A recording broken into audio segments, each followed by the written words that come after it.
y fomentado por Dios para que estas enseñanzas a través de carta, vamos, no precisa decir que en esa época no existían los medios de comunicación que existen hoy para transmitir las cosas a la distancia, ¿verdad? Era por carta y demoraban inclusive bastante, pero estas cartas eran instrucciones, como dijimos, enseñanzas vitales que contenían y eran palabra inspirada por Dios, por el Espíritu Santo.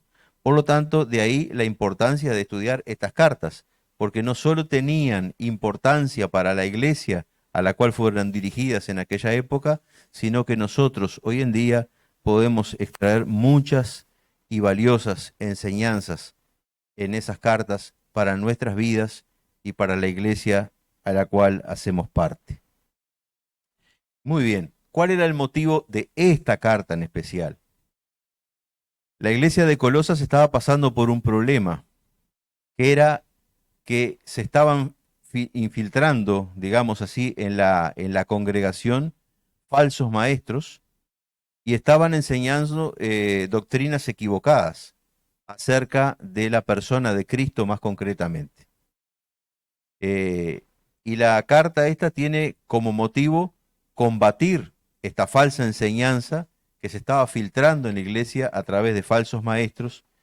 eh, la persona que posiblemente fundó esta iglesia, que sí conoció a Pablo, llamado Epáfras, fue quien, digamos, solicitó a Pablo que sería bueno escribir esta carta a la iglesia de Colosas.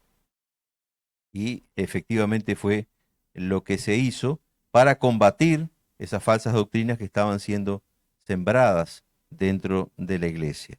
Cosa que no es novedad. Siempre se sembraron falsas doctrinas dentro de las iglesias.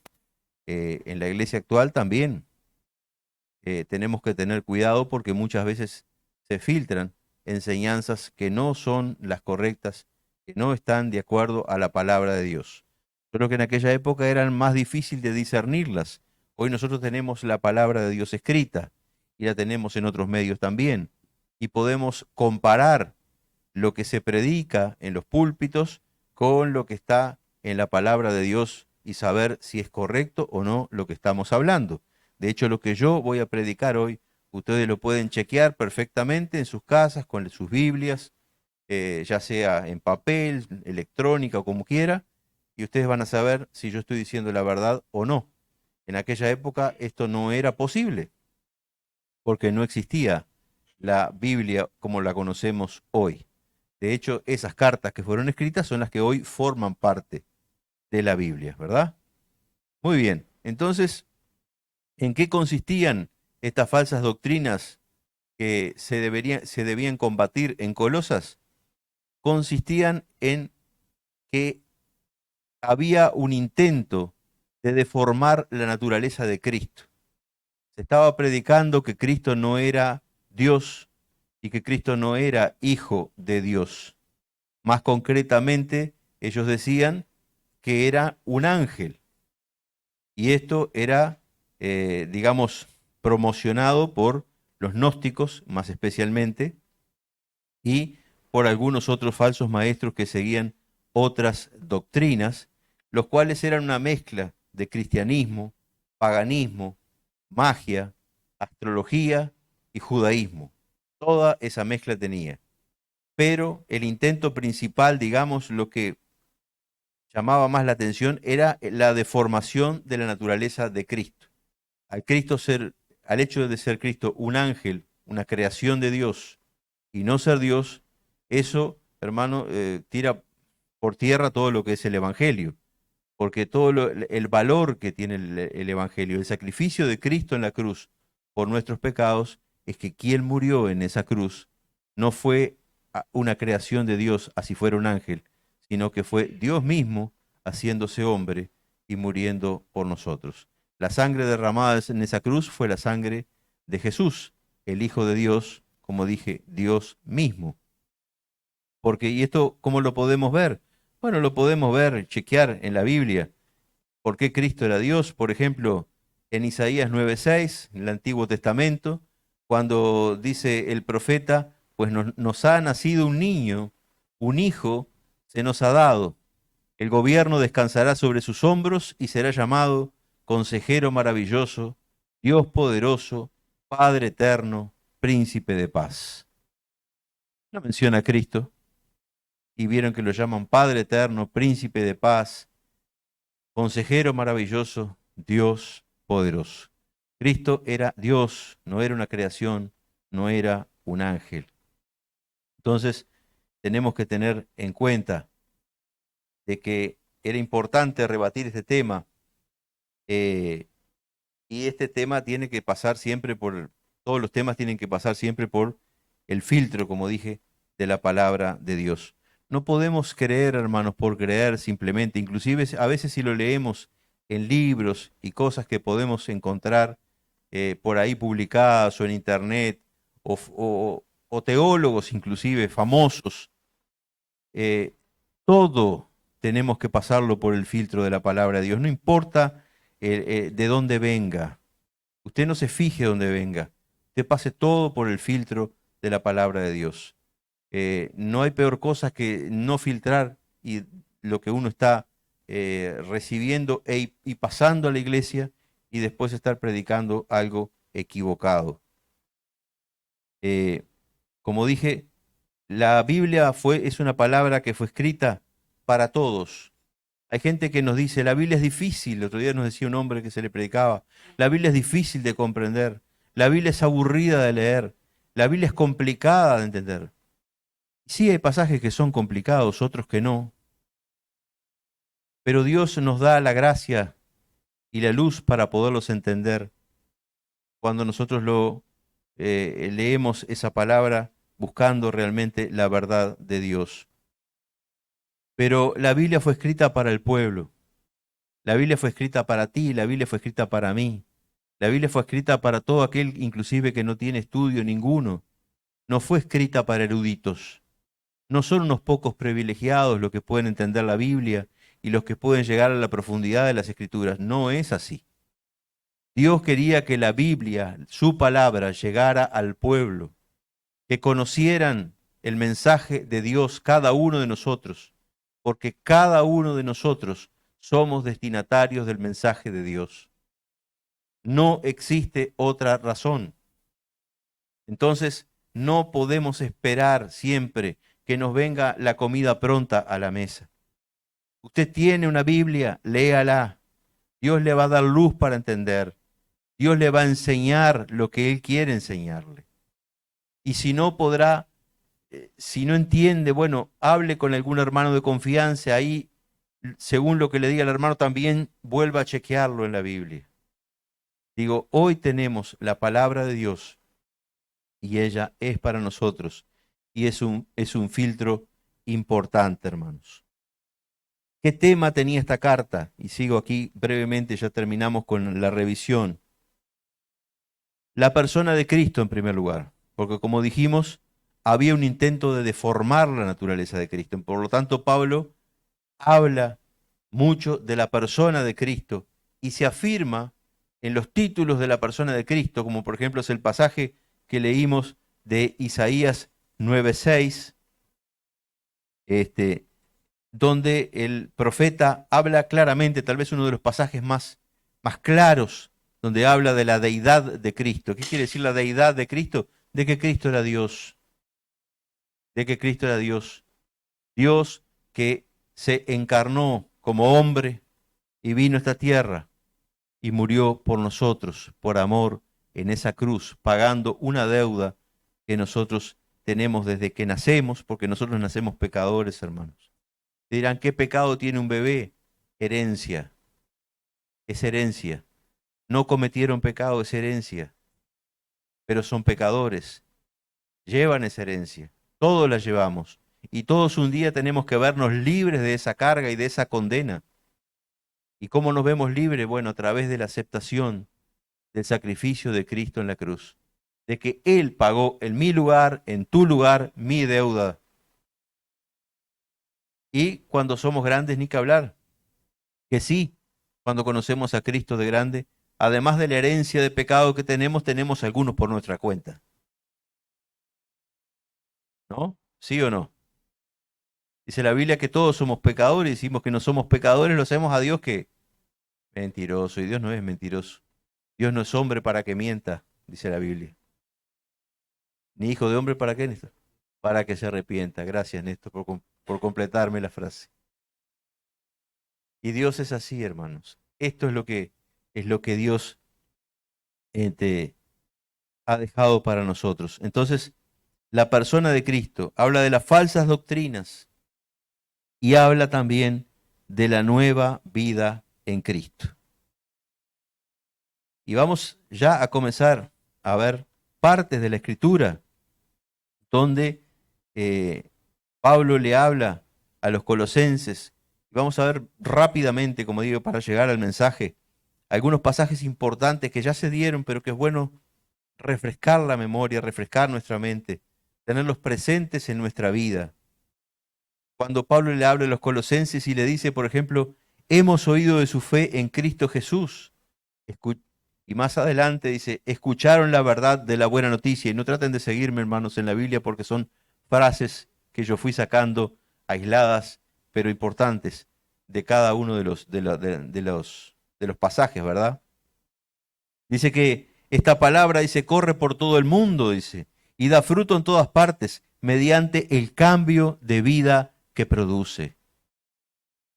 Hermanos, muchas veces nosotros estamos en problema e intentamos cambiar nuestras vidas, e intentamos modificarlas, y saltamos de aquí para acá y buscamos una solución y buscamos otra solución. Pero el único cambio real y verdadero solamente lo produce Dios. Lo único que produce un cambio real y verdadero en tu vida, en mi vida, es la palabra de Dios. Podemos buscar alternativas de todo el tipo que te puedas imaginar. Pero yo te puedo garantizar que al final solamente una va a dar un resultado total y permanente. Y esa es la palabra de Dios, capaz de transformar nuestras vidas a través de la transformación de nuestras mentes y nuestros corazones. Dice Dios que quitará de nosotros el corazón de piedra y colocará uno de carne. Dice acá la palabra, que lo vamos a leer acá también, que Él, dice, pues Él nos rescató del reino de la oscuridad y nos trasladó al reino de su Hijo amado. También la palabra en Romanos nos dice que nosotros tenemos la mente de Cristo.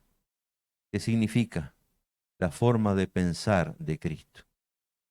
Y esto, bien, con esta transformación de la mente, comienza la transformación de nuestra vida. Los colosenses también tenían otra característica, tenían un amor por los demás que les había dado el Espíritu Santo. Y recuerden que el amor por los demás es el segundo mandamiento, el cual el Señor dejó como uno de los más importantes. Él dijo que en dos mandamientos se resumían toda la ley y los profetas. Y el primero era, ama a tu Dios con todo tu corazón, con toda tu mente, con todo tu... Néstor, no se acuerda. Con, con todo tu ser. Dice, a tu prójimo como a ti mismo. Segundo mandamiento. Y ahí resumimos toda la ley y los profetas. ¿Por qué dice a tu prójimo como a ti mismo? Porque en la ley, hermanos, si bien los judíos le han agregado más de 600 cláusulas, vamos a decir así, diferentes, pero en realidad eran 10 mandamientos, ¿verdad?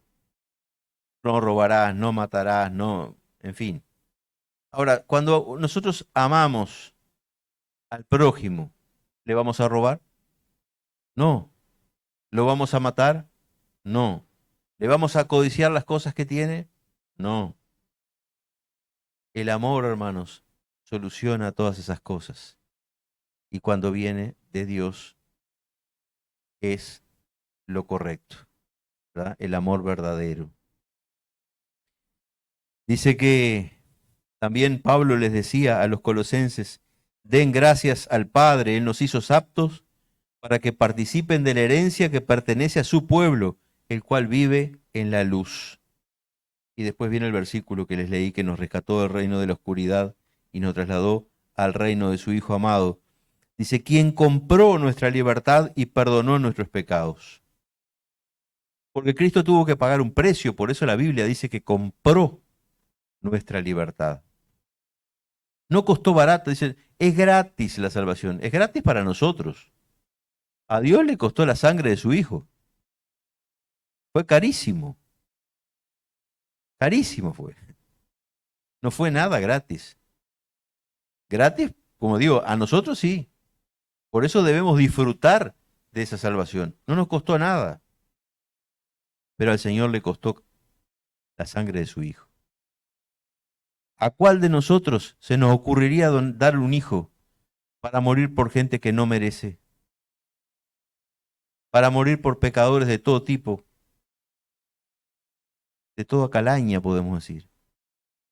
¿Podríamos hacerlo? ¿A quién se le ocurre hacer una cosa de esa? Solo a Dios se le ocurrió. Y lo hizo. Y hoy estamos aquí por eso, ¿no? En Colosenses también, como Pablo estaba afirmando esa imagen de Cristo como Dios para rebatir estas enseñanzas de que era un ángel, una creación, también hay afirmaciones de la deidad de Cristo. Comenzando ahí en 1.15, por ejemplo, dice, Cristo es la imagen visible del Dios invisible. Dice, Él ya existía antes de que todas las cosas fueran creadas y es supremo, o sea, por encima, es superior a todo, sobre toda la creación. Porque por medio de Él, Dios creó todo lo que existe en los lugares celestiales y en la tierra. Hizo las cosas que podemos ver y las que no podemos ver, tales como tronos, reinos, gobernantes y autoridades del mundo invisible. Todo fue creado por medio de Él y para Él. Este tipo, Él ya existía, este tipo de cosas iba a decir, pero acá estaba ahí otra cosa. Él ya existía, dice, antes de todas las cosas y mantiene unida toda la creación. Cristo también es la cabeza de la iglesia, la cual es su cuerpo. El Señor está por encima de todo. Dice que Dios también le agradó en toda su plenitud vivir en Cristo. Y por medio de Él reconcilió todas las cosas. Y en el capítulo 21 les habla específicamente a los colosenses, pero perfectamente podía estarnos hablando a nosotros aquí hoy. En el versículo 21 dice, eso los incluye a ustedes, y podemos cambiar, parafrasear de alguna manera, y decir, eso nos incluye a nosotros, que antes estaban lejos de Dios, eran sus enemigos, estaban separados de Él por sus malos pensamientos y acciones. Así estábamos, y así nos reconcilió Cristo. ¿O alguno aquí nació santo? Nadie nació santo. Como dijimos, hasta los bebés son pecadores, porque lo traen por herencia. Y necesitamos de Dios, necesitamos la salvación. Cada uno de nosotros. Dice, pero ahora Él los reconcilió consigo mediante la muerte de Cristo en su cuerpo físico, como resultado y se los ha trasladado a su propia presencia. Y ahora ustedes son santos, libres de culpa y pueden presentarse a Él sin ninguna falta. Pero deben seguir creyendo esa verdad y mantenerse firmes en ellas. Es necesario que nos mantengamos firmes en esta creencia, en esta fe de lo que Dios hizo por nosotros. Es necesario que lo mantengamos en nosotros. Bien, Pablo le sigue dando instrucciones y hablando de Cristo, ¿no? Les decía, por ejemplo, pues él quería que su pueblo supiera que las riquezas y la gloria de Cristo también son para ustedes, los gentiles, porque ¿qué pasa? Pablo era judío y la iglesia comenzó ¿con quién? Con los judíos. La iglesia comenzó en Jerusalén, los 12 apóstoles eran judíos y los primeros cristianos también eran judíos.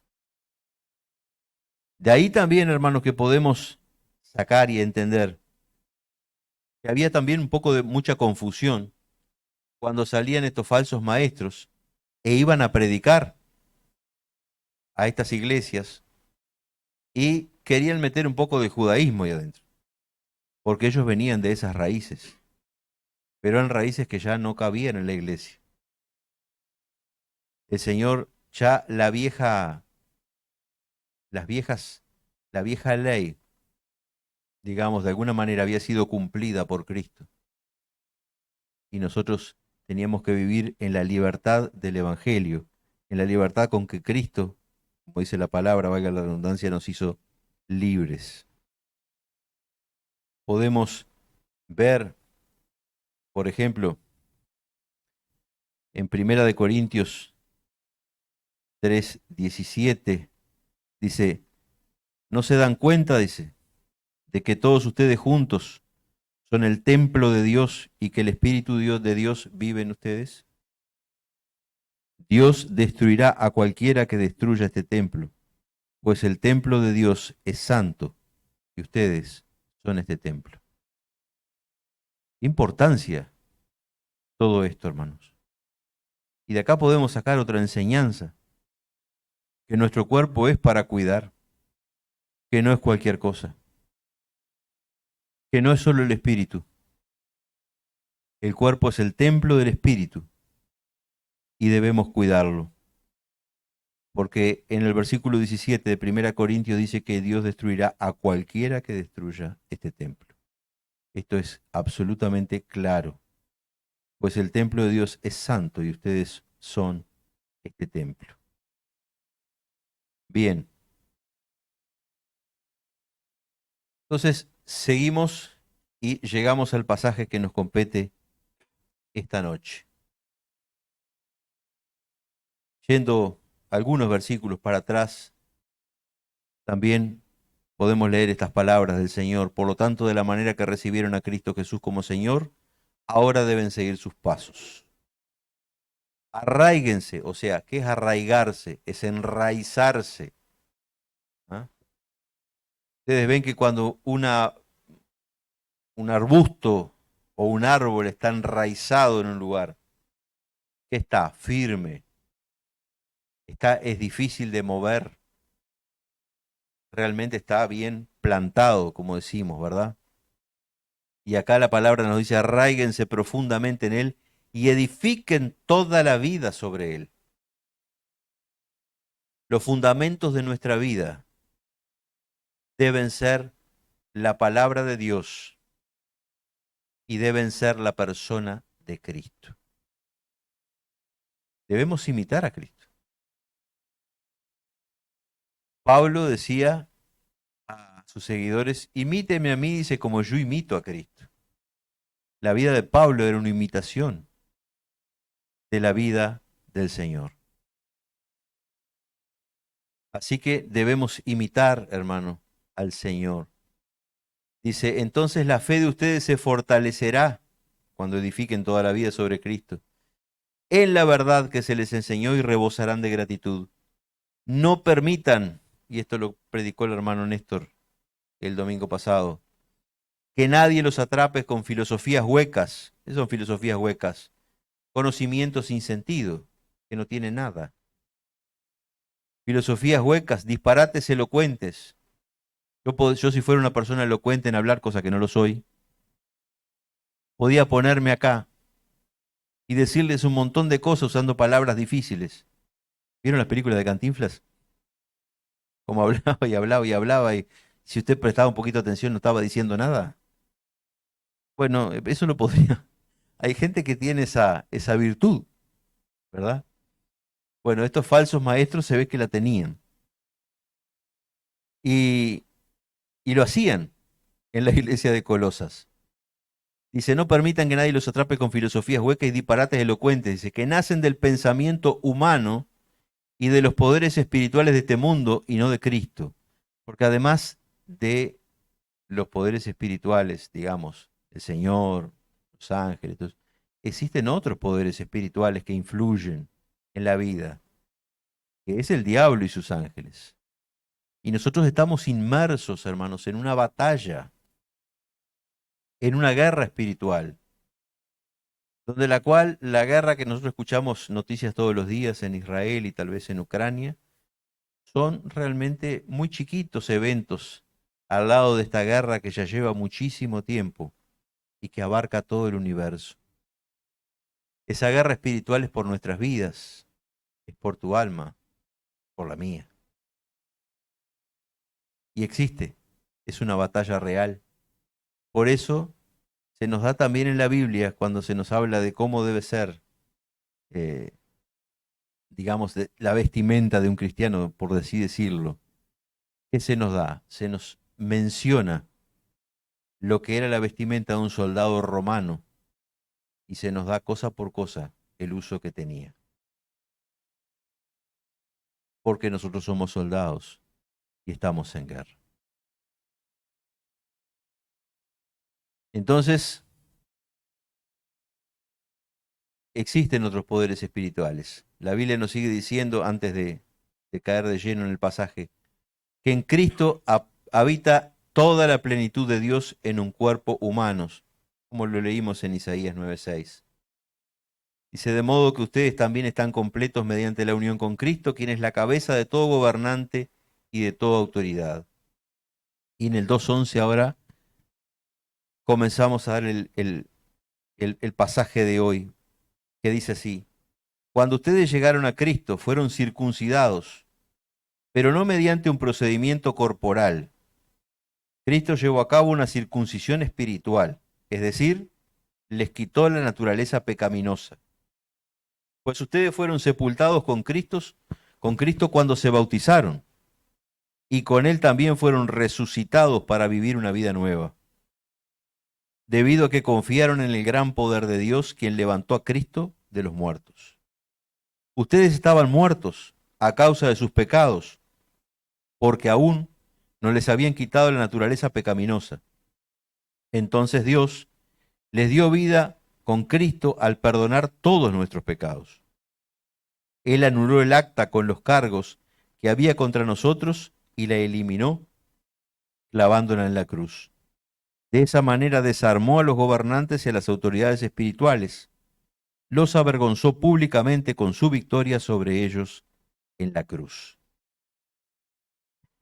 Entonces, hermanos, lo primero que nos dice acá es cuando nosotros llegamos a Cristo, fuimos circuncidados. La circuncisión es un acto que se practica en la religión judaica y también lo practican los árabes. Es símbolo de un pacto que Dios hizo con Abraham. Y vamos a ver cuáles fueron el pacto para después seguir explicando esto, ¿verdad? Le dijo Dios a Abraham, entonces Dios dijo a Abraham, es tu responsabilidad obedecer las condiciones del pacto. Tanto tú como todos tus descendientes tendrán esta responsabilidad de por vida. Este es el pacto que tú y tus descendientes deben cumplir. Todo varón entre ustedes debe ser circuncidado. Debes cortar la carne del prepucio como señal del pacto entre tú y yo. Eso es la circuncisión.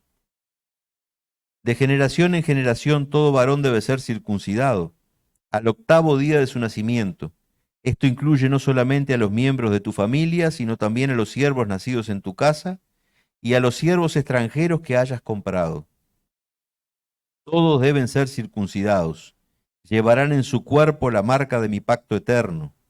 Todo varón que no sea circuncidado será excluido de la familia del pacto por romper el pacto. Esto le decía el Señor a Abraham. Y era una señal en la carne permanente y perpetua, porque después que te circuncidas no tienes vuelta, ¿verdad? Y todo varón la debía cumplir. Y esto hasta el día de hoy se hace en los judíos.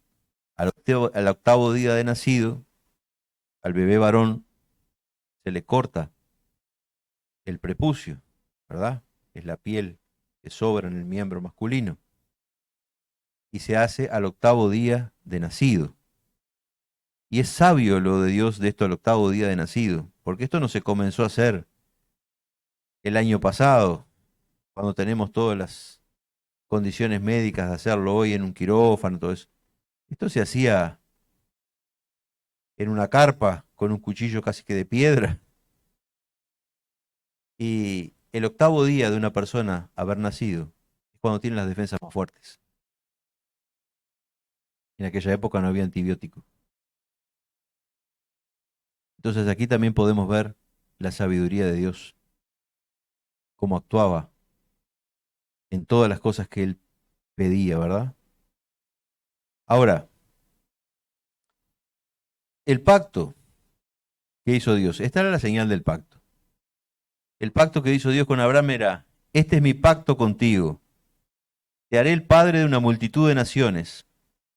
Además cambiaré tu nombre, ya no será Abraham, sino que serás Abraham, porque serás el padre de muchas naciones. Te haré sumamente fructífero. Tus descendientes llegarán a ser muchas naciones y de ellos surgirán reyes. Yo confirmaré mi pacto contigo y con tus descendientes después de ti, de generación en generación. Este es el pacto eterno. Yo siempre seré tu Dios y el Dios de todos tus descendientes. Y les daré a ti y a tus descendientes toda la tierra de Canaán, donde ahora vives como extranjero. Será posesión de ellos para siempre y yo seré su Dios. Y yo no sé si les suena un poquito esto que está pasando hoy en la zona de Israel. Esa tierra Dios se la dio a Israel. Y uno no lo dice por política, hermanos. Es la realidad, lo dice la Biblia. Es de ellos. Se las dio Dios. Es un pacto eterno con Abraham. Y eso está causando problemas hoy. Muchos problemas. Pero ese pacto no se dejará de cumplir. Porque como dijo Dios, es un pacto eterno. Bueno, esta era la circuncisión, la señal de un pacto que no iba a terminar, ¿verdad? Un pacto eterno, en la carne. Pero dice la palabra que Cristo, cuando vino a nuestros corazones, llevó a cabo una circuncisión espiritual, no carnal. Nosotros ya no necesitamos circuncidarnos en la carne, sino que tenemos que ser circuncidados en nuestro espíritu. Y eso lo hace el Señor Jesús, ¿verdad? Que es símbolo, digamos, de un pacto con Él que debe durar toda la vida. ¿Y qué significa esa circuncisión espiritual? Lo dice más adelante. Dice que nos quitó la naturaleza pecaminosa. Y en Primera de Corintios 6, del 19 al 20, podemos leer lo siguiente. Dice, ¿no se dan cuenta de que su cuerpo es templo del Espíritu Santo, quien vive en ustedes y le fue dado por Dios? Ustedes no se pertenecen a sí mismos porque Dios los compró a un alto precio. Por lo tanto, honren a Dios con su cuerpo. El Señor nos quitó la naturaleza pecaminosa, ¿verdad? En nuestro cuerpo, pero también cambiando nuestros pensamientos, cambiando nuestra mente, haciendo que seamos diferentes. En el versículo 12, o sea, que seamos transformadas, ¿verdad? Que tengamos el pensamiento de Dios, el pensamiento de Cristo. En el versículo 12 dice, pues ustedes fueron sepultados con Cristo cuando se bautizaron. Y acá hay una cantidad de nuevos que se bautizaron. Y la Biblia nos dice que ustedes fueron sepultados con Cristo. O sea, murieron juntamente con Cristo. Cuando Cristo murió, ustedes murieron a su vida. No vinieron acá a la iglesia. Si viniste acá a la iglesia y no moriste a tu vieja vida, lo que viniste fue, te diste un baño acá. Sin jabón todavía. Ahora, tu vida tiene que cambiar. porque la Biblia me lo dice a mí. Ustedes fueron sepultados con Cristo cuando se bautizaron. Tiene que haber algo nuevo. Y si con Él también fueron resucitados, ¿para qué? Para vivir una vida nueva. ¿Qué consiste esa vida nueva? Una vida en el Señor, una vida con la mente de Cristo, una vida siguiendo los pasos de Cristo. Dice la palabra que nosotros debemos andar como Él anduvo. No es como a nosotros se nos cante, no es como nuestra mente o nuestra voluntad, nuestras emociones lo dicten. No, es como Cristo anduvo. Eso me dice la palabra y eso es la verdad. Chequéenlo. Colosenses 2:12. Léanlo. Dice, debido a que confiaron en el gran poder de Dios, quien levantó a Cristo de los muertos. Ahora, ¿por qué nosotros estaban muertos? ¿Por qué estas personas estaban muertas? Dice, porque a causa de los pecados, porque aún no le habían quitado la naturaleza pecaminosa. Aún el Señor no estaba en los corazones. Pero cuando Dios viene en los corazones, hace lo que se llama acá una circuncisión espiritual. Yo les estoy leyendo de la palabra de Dios, Nueva Traducción Viviente, por acaso. Está siguiendo la narrativa. Porque a uno se habían quitado la naturaleza pecaminosa, dice. Entonces, Dios le dio vida con Cristo al perdonar todos nuestros pecados. Y acto siguiente, en el versículo 14, dice que Él anuló el acta con los cargos que había contra nosotros. O sea, nosotros teníamos una especie de proceso, ¿verdad? Nacemos, somos pecadores, Cristo no ha venido en nuestra vida, vamos creciendo y además del pecado que tenemos hereditario, se nos van juntando los propios, los que vamos cometiendo en la vida, ¿verdad? Y eso que se va formando, una especie de acta, una especie de qué, ¿cómo le llaman hoy en día a los delincuentes? Un prontuario. ¿Ah? Nosotros teníamos un prontuario frente a Dios, al juez supremo, que si ese prontuario, si nosotros no éramos liberados de eso, ¿qué es lo que nos esperaba? La condenación, y no era cárcel, era pena de muerte. Acá no había pena chica, era pena de muerte. Entonces dice que Jesús anuló el acta con los cargos. Dijo, fenómeno, Néstor creyó en mí. Hoy estoy usando a Néstor de ejemplo. Néstor creyó en mí. ¿Ah? Entregó su vida a mí. A Néstor, por Néstor, voy a dejar mi vida en la cruz. ¿Y qué voy a hacer con el prontuario de Néstor? No existe más. Ya ni me acuerdo lo que decía que el prontuario de Néstor. Ya ni me acuerdo. Está libre. Néstor está libre. Amén, dice. Eh, entonces, hermanos, es así que funcionan las cosas. ¿Ah? Cuando Dios comienza a obrar en nuestras vidas, dice que la eliminó clavándola en la cruz. La cruz fue el origen de todo eso. Ahora, ¿quiénes nos acusaban de todo esto? ¿Quiénes que nos tenían permanentemente delante de Dios acusándonos de esto? El diablo y sus ángeles, los fiscales, ¿verdad? El diablo y sus ángeles, permanentemente la acusación. ¿Se acuerdan del libro de Job? A ver, Mónica, que estaba estudiando el libro de Job. ¿Qué hizo el diablo? Se presentó delante de Dios a acusar a Job.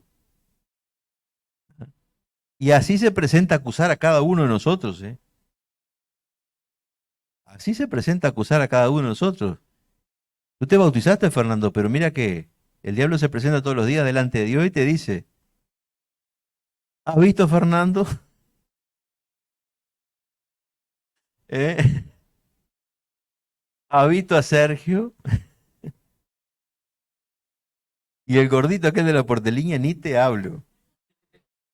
Aquel es terrible. El diablo se sigue presentando, hermanos, a acusarnos a cada uno de nosotros. Y esas son las autoridades y gobernantes espirituales que nosotros no vemos, que combaten en esta batalla que estábamos hablando, y que combaten contra Dios, pero también combaten contra lo que Dios más ama, que es la humanidad, quien nos creó, ¿verdad? Somos la creación amada de Dios. Entonces combaten contra nosotros para tratar de destruirnos. Y cuando dice que Cristo murió en la cruz, por aquellos que creyeron en él, no solo rompió el acta, esa acta que había sido hecha de acusación hecha por estas autoridades, digamos, ¿no? Que son malignas, sino que de esa manera dice, de esa manera desarmó a los gobernantes y a las autoridades espirituales y los avergonzó públicamente con su victoria sobre ellos en la cruz. Porque ¿qué fue lo que ellos pensaron? Este ya fue. Lo clavaron en la cruz, murió en la cruz, se terminó. Vino a la tierra, quiso liberar a la creación de Dios y fracasó. ¿Ustedes saben que los musulmanes es lo que creen? Los musulmanes creen que Cristo es un profeta, le llaman Isa. Creen que fue un profeta, digamos, medianamente importante para ellos, que hizo milagros y cosas, pero creen que fue un profeta que fracasó. Esa es la historia de ellos, para Cristo. Lo creen de esa manera, lo ven de esa manera. No entienden, porque las cosas espirituales, dice que se han de discernir espiritualmente, y como ellos no tienen al Espíritu Santo porque no creen, no entienden que esa muerte de Cristo en la cruz en realidad fue una victoria. Que Cristo murió por esos pecados, que Cristo nos limpió con su sangre y que Él volvió a tomar su vida y resucitó para que también nosotros resucitáramos de acuerdo a una naturaleza espiritual como la de Dios. Y eso es lo que nos dice el pasaje. Y eso es lo que nosotros debemos valorar cada uno de nosotros. No importa si tienes un mes de creyente o si tienes 30 años. Tenemos que valorar cada día lo que Dios hizo y lo que Dios hace por nosotros. Porque de cuánta cosa nos librará Dios que nosotros hoy no tenemos idea. Dios está presente, hermanos, en nuestra vida. Debemos tener conciencia de eso. Y cuidado, hermanos, con las falsas enseñanzas, como la que se predicaban en Colosas, especialmente con algunas sectas. Yo siempre lo nombro esto acá, que no le dan a Cristo el lugar que le corresponde, la divinidad. Hay sectas, y hay una muy importante acá en el Chuy, que dicen que Cristo fue un ser creado. Se llaman testigos de Jehová y van a ir a sus casas a llevarles esta mentira. Cristo no fue un ser creado. Cristo fue Dios. Y por eso nosotros estamos aquí libres, limpios por su sangre. Y nos vamos a ir al paraíso eterno con Él, cuando Él lo decida. Dios los bendiga.